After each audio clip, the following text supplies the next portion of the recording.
Bismillahirrahmanirrahim. Assalamualaikum warahmatullahi wabarakatuh. Mohon izin Taruni Madi atas nama Ning Mas Miftahul Fadilah, NIT 19411098, jurusan Nautik, kelas Nautika 4 Ekom. Di sini saya akan mempresentasikan mengenai proposal saya dengan judul Analisis Penanganan Sampah di Kapal X. Bab 1 pendahuluan. A. Latar belakang. Dalam era perkembangan sekarang ini, angkutan laut semakin berkembang dan memegang peran yang penting dalam membantu kelancaran angkutan barang dari suatu tempat ke tempat yang lain. Mengingat jasa angkutan laut relatif lebih murah dibandingkan dengan angkutan lain, dengan jasa angkutan laut, maka perpindahan barang maupun penumpang dari suatu daerah ke daerah yang lain maupun dari suatu negara ke negara yang lain menjadi lebih mudah. Hal ini terbukti dengan semakin banyaknya kapal-kapal yang beroperasi di lautan. Kesemuanya itu dapat mempengaruhi lingkungan laut jika terjadi pencemaran sampah yang tidak sesuai dengan prosedur penanganan dan ketentuan-ketentuan yang telah ditetapkan. Sesuai dengan latar belakang tersebut, maka penulis tertarik untuk membuat proposal dengan judul yaitu Analisis Penanganan Sampah di Kapal X. B. Rumusan masalah. Bagaimana prosedur penanganan sampah yang ada di kapal X. C. Manfaat penelitian. Secara teoritis, sebagai gambaran dan penjelasan kepada para pembaca, utamanya bagi rekan-rekan taruna, tentang prosedur penanganan sampah untuk menghindari pencemaran lingkungan laut. Secara praktis, sebagai gambaran untuk meningkatkan pengetahuan awak buah kapal tentang prosedur penanganan sampah yang sesuai dengan Aneks 5.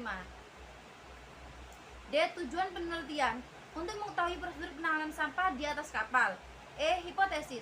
Dalam penelitian ini, hasil hipotesis yang penulis ajukan yaitu diduga prosedur penanganan sampah di kapal X belum sesuai dengan ketentuan prosedur penanganan sampah Marpol 73-78 Aneks 5 di kapal X.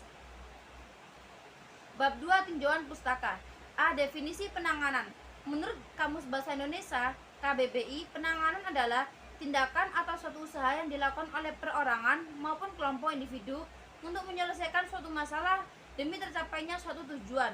B. Definisi pencemaran laut. Merchant Marine Studies Polytechnic of Makassar, Pencegahan Polusi di Laut, halaman 25.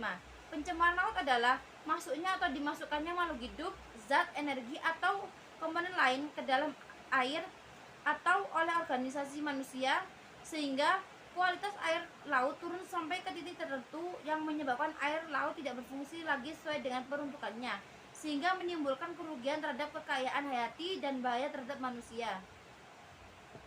C. Definisi sampah.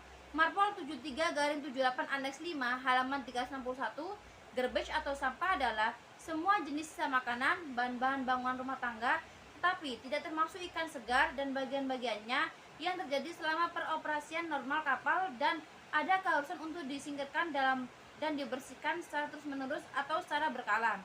D. Komponen-komponen pencemaran air laut dari kapal. Merchant Marine Studies Polytechnic of Makassar, Pencegahan Polusi di Laut, halaman 25. Komponen-komponen pencemaran air laut dari kapal dapat dikelompokkan sebagai berikut. 1. Bahan buangan cairan berminyak. 2. Bahan buangan olahan makanan. 3. Bahan buangan padat. 4. Bahan buangan organik. Dan 5. Bahan buangan anorganik. E. Sumber-sumber sampah. Sumber sampah dapat digolongkan menjadi dua kelompok, yaitu sampah domestik dan sampah non-domestik. F. Jenis-jenis sampah. Ada sampah perawatan, sampah makanan, sampah plastik, sampah muatan, dan sampah operasional. G. Fasilitas penampungan. Pemerintah masing-masing negara peserta konvensi berkewajiban menjamin tersedianya fasilitas-fasilitas penampungan di pelabuhan-pelabuhan dan terminal-terminal untuk penampungan sampah tanpa mengakibatkan terjadinya keterlambatan kapal yang tidak perlu dan sesuai dengan kebutuhan kapal yang menggunakannya. Pemerintah masing-masing negara peserta harus memberitahukan kepada organisasi untuk diteruskan kepada negara peserta yang bersangkutan mengenai semua hal apabila fasilitas-fasilitas yang diadakan menurut peraturan ini dipandang tidak layak. H. Penanganan sampah. Penanganan sampah yang dihasilkan oleh kapal dibagi menjadi 4 langkah, yaitu pengumpulan, pengolahan, penampungan, dan pembuangan. I. Dampak dari pembuangan garbage atau sampah terhadap ekosistem laut. Sampah juga bisa membahayakan secara tidak langsung melalui eliminasi sumber bahan makanan, gangguan genetik kimia yang perlu untuk tetap hidup, dan gangguan keseimbangan ekologis. Dampak dari pembuangan sampah atau tumpahan minyak terhadap lingkungan laut adalah 1. Organisme mikro, 2. Mamalia laut, 3. Iklan, 4. Crustaceans. Bab 3, metodologi penelitian. A. Jenis penelitian ada dua, yaitu data kualitatif dan data kuantitatif. B. Desain penelitian. Ada penelitian ini merupakan penelitian survei analitik. C. Variabel penelitian ada dua, yaitu variabel bebas atau independen dan variabel terikat atau dependen. D. Teknik pengumpulan data.